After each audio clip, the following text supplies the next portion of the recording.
De esto no se habla, un espacio para sacudir la alfombra, para descubrir los recovecos tramposos de la memoria.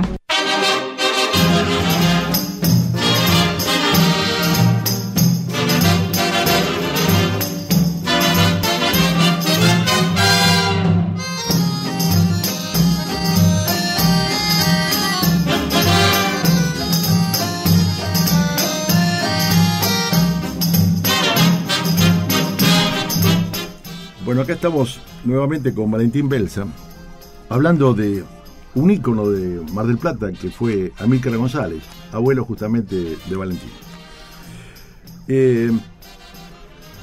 Claro, uno lo ve en tribunales ahora, y realmente parecerían que fueron empleados bancarios, ¿no? Es decir, pero a mí lo que me preocupa, y me preocupó ayer cuando el fiscal Adler le pide arresto. Es decir, hay gente que está todo en la calle, es decir, está con arresto domiciliario.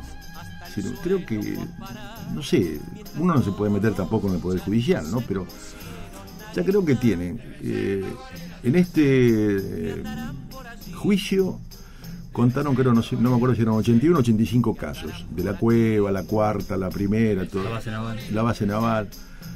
Y esta gente anda por la calle, es decir, con arresto domiciliario, ¿no? Es decir, no sé, eso.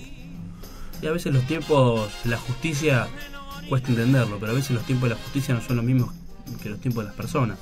No digo que esté bien o que esté mal, digo que a veces uno tiene que acostumbrarse a esas cosas. A nosotros nos pasó, no quiero que me engañe la memoria, pero creo que fue hace un año y pico, que hicimos un scratch con gente amiga de hijos, militantes del Escalabrín y de otras organizaciones, del Movimiento Octubre. Hicimos un scratch popular a José Bujedo. Bujedo fue un represor también, un tipo que vivió toda su vida con una total impunidad, que había lavado su rostro porque él era referee de fútbol, y entonces con otro compañero hacían la inteligencia a partir también de su rol dentro de las canchas de fútbol, del deporte marplatense, que en aquel entonces tenía un auge, la verdad que muy grande, por lo menos tenía una rica historia.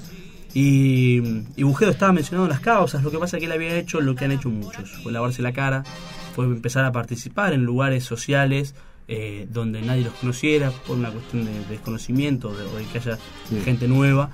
Y él participaba de eso y se había lavado la cara. Entonces, bueno, como la justicia no había actuado en ese caso, que casualmente él había intervenido en el secuestro de un compañero nuestro, que es Edgardo Gavín, y entonces decidimos hacer un scratch popular que no fue violento, no fue agresivo, por el contrario, un scratch. Se sumaron vecinos, que eso fue lo lindo, vecinos del barrio que decían la verdad que no sabíamos nada, y le contábamos la historia y decían la verdad, muchachos, y se sumaron al scratch y estaba bueno. Eso es fantástico. Y Bujedo no estaba, y a los pocos meses fue detenido. Entonces, a veces los tiempos de la justicia, bueno, uno tiene que amoldarse a ellos, pero que esta gente sepa que, aunque sean muy viejitos y parezcan, lo que vos decís, empleados bancarios o que han sido bibliotecarios toda su vida. Claro, bueno, eso no, la historia existe, y va a seguir existiendo siempre. Entonces a veces sí duele ver a Bujedo, que lo hemos visto en actividades o en el mundo del deporte. Yo que vengo por Peñarol y por mi viejo en el deporte, es un tipo que era conocido por ser referee y torturaba a compañeros, los entregaba y los marcaba. Entonces ese tipo de cosas son como dolores muy grandes que uno lleva. Claro, porque además de todo el dolor que uno siente, es decir, por los familiares, compañeros desaparecidos, ver a esta gente caminando por la calle impunemente o con una actitud de soberbia. Tocolino, por ejemplo, lo estaba viendo el otro día, parecía que estaba en el cuartel, ¿no? Es decir, estaba sentado mirando con asco a los subalternos, es decir, porque él había sido uno de los jefes de acá de Delgada. Es decir, eso es lo que yo creo que. Pero también tengo que decir que el fiscal jefe Adler hizo la presentación y fue bastante interesante para nosotros, ¿no? Que estamos de este lado. Se le pidió no cárcel domiciliaria, que se le sacaran las jubilaciones y pensiones, claro, porque gente que eso también se han jubilado con cargos jerárquicos de las Fuerzas Armadas. De las Fuerzas Armadas están cobrando. Bueno, yo he visto, por ejemplo, Arguindegui, en una obra social a la cual yo pertenezco, sacando numerito para Arguindegui, que no tiene nada que ver donde yo estaba trabajando, ¿no? Es decir, pero lo que pasa es que estaba casado con una señora de donde trabajaba, bueno, y lo ves ahí caminando impunemente como cualquier persona, es decir, con la impunidad que tuvieron en su momento. Claro. Porque uno ve ese tipo de cosas, no sé, tipos que se han lavado la cara participando en instituciones educativas, en colegios, sí. El caso de Astiz. Son tipos que se mantuvieron, que se manejaron así toda su vida. Entonces uno revisa la historia de Astiz, por ejemplo, y esa cobardía que él tuvo de besar a las madres para marcarlas, sí, a la distancia, y se han manejado así toda su vida, con impunidad, algunos de la cobardía, porque Astiz ha sido un cobarde y lo han sido todos en realidad. Seguro. Y de eso hablaba mucho mi abuelo. Él no hacía planteos desde el lado de víctima, que diera lástima, sino decir, con interés él... Además han fallado en sus labores como hombres de las Fuerzas Armadas. Porque si hay algo que las Fuerzas Armadas plantean, en términos teóricos, es la valentía, el coraje, la unidad de bien. Sí. En todos lados, no solamente acá. No. Ellos han torturado mujeres atadas y vendadas. Sí, claro. Eso es cobardía. Y la han violado. Y las han violado. Han robado niños, han torturado abuelos, madres, jóvenes, sí, chicos de 16, 17 años. Uno tiene La Noche de los Lápices como una de los recuerdos más nefastos de esa época, porque eran chicos que tenían la bondad de los pibes que recién arrancan. Claro, que hoy ves un chico de 14, 15 años, 16, la edad que tenían ellos, y vos lo mirás y decís, no puede ser que a alguien se le haya ocurrido... Exacto. Masacrarlos, ¿no? Y hoy casualmente me llenó mucho de emoción acordándome de todos los compañeros de La Noche de los Lápices, que en el acto de Cristina que dio en San Luis hizo subir a la chica de 16 años, que no me acuerdo el nombre. Ah, sí. Soy muy malo con los nombres, pero que le hizo subir para contar la historia de ella, que en su colegio había formado el centro de estudiantes, quiso hablar el 24 de marzo y le cortaron el micrófono, se le sacaron, le arrebataron el micrófono de las manos.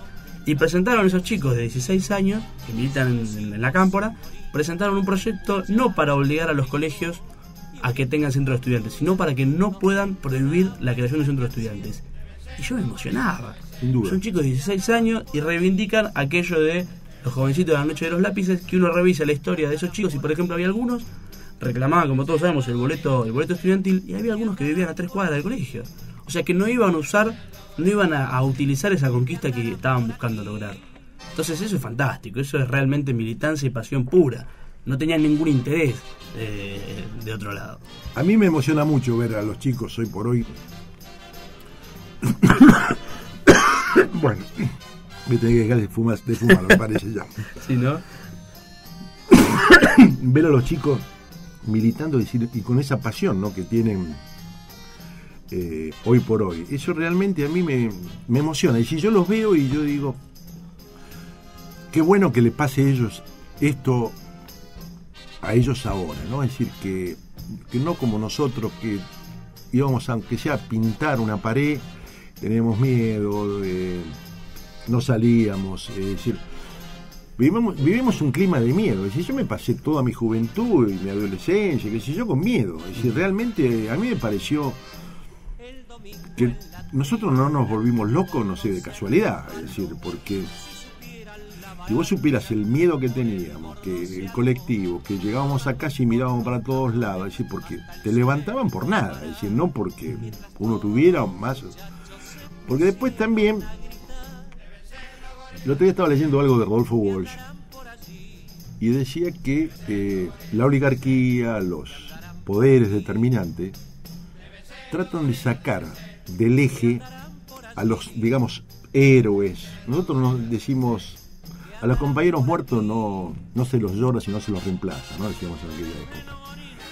Y yo decía, y sí, tratan de que todos los que militamos, todos los que hicimos mal, bien, con errores, qué sé yo, éramos unos perejiles, ¿sí? Trataron de instalar eso, ¿no? Es decir, que nosotros éramos unos giles.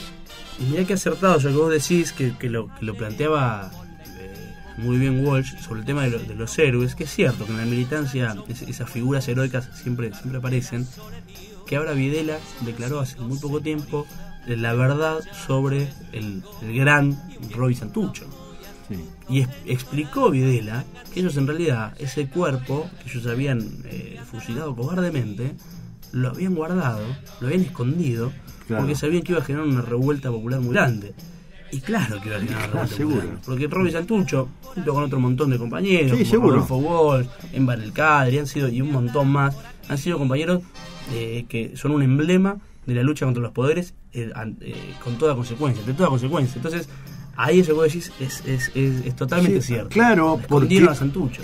Bueno, lo escondieron al Che. Es decir, lo mataron, tuvieron que matar al Che allí, porque si lo dejaban vivo, que es un poco, digamos, todo tiene que ver con todo, ¿no? Es decir, yo no me creo el tema de Bin Laden, es anécdota costal, pero lo maten, lo hacen desaparecer. Es decir, ya está, no existe más. Es decir, nadie más habló de Bin Laden, ¿no? Es decir, y acá pasó un poco algo muy siniestro, que era esconder a una generación, a una ideología, a un pensamiento, y de la única forma que podían hacerlo es haciéndolo desaparecer, físicamente e intelectualmente, ¿no? Es decir, y vos fíjate que esto que vos planteás del tema de Bin Laden, temas de interés internacional, el juego tan importante de los medios a nivel mundial, que uno no se entera de cosas, o que en realidad el común de la gente no se entera de cosas que están pasando, como han pasado toda la vida, y pasan ahora, por ejemplo, en el conflicto entre Israel y Palestina, donde ya no es una cuestión como en alguna década quisieron plantear de, bueno, es una guerra, es igual, igual. Sí. Es increíble el sufrimiento del pueblo palestino, donde Israel asesina niños, tiene cárceles llenas de niños, que además están en condiciones deplorables. Todos los presos palestinos están en condiciones deplorables, por eso las huelgas de hambre que aparecen, que pretenden mostrarlas como esta irracionalidad de los árabes, que son unos locos asesinos. Claro, porque los norteamericanos primero empezaron con los indios, eran todos indios malos, qué sé yo. Después, ¿qué pasaron? Con los japoneses. Los japoneses eran lo peor que había sobre la tierra. Exacto. Después siguieron ¿con quién? Con los vietnamitas. Los vietnamitas eran terribles. El enemigo... Y después dijeron, nos quedamos sin enemigo, tenemos que inventar enemigo. ¿Qué hicieron? Los árabes. Hoy son los árabes, ves un árabe y ya hasta uno se asusta. Es decir, y vos fíjate cómo Europa tapa lo que está sucediendo, por ejemplo en Israel, que para mí es emblemático, porque y no es una cuestión como algunos también quieren plantear sobre religiones, es una cuestión de diferencias políticas contra el sionismo, no contra el judaísmo, que uno es muy respetuoso de las religiones, sino contra el sionismo, que ellos tapan, por ejemplo, que robaron y detuvieron un barco de ayuda humanitaria en aguas internacionales, que es una cosa que desde derecho internacional es un disparate, no tiene ninguna punto para que ellos se agarren de eso. Es de loco. Aguantame 2 segundos que vamos a un corte y volvemos. De la azotea 88.7. Otra comunicación.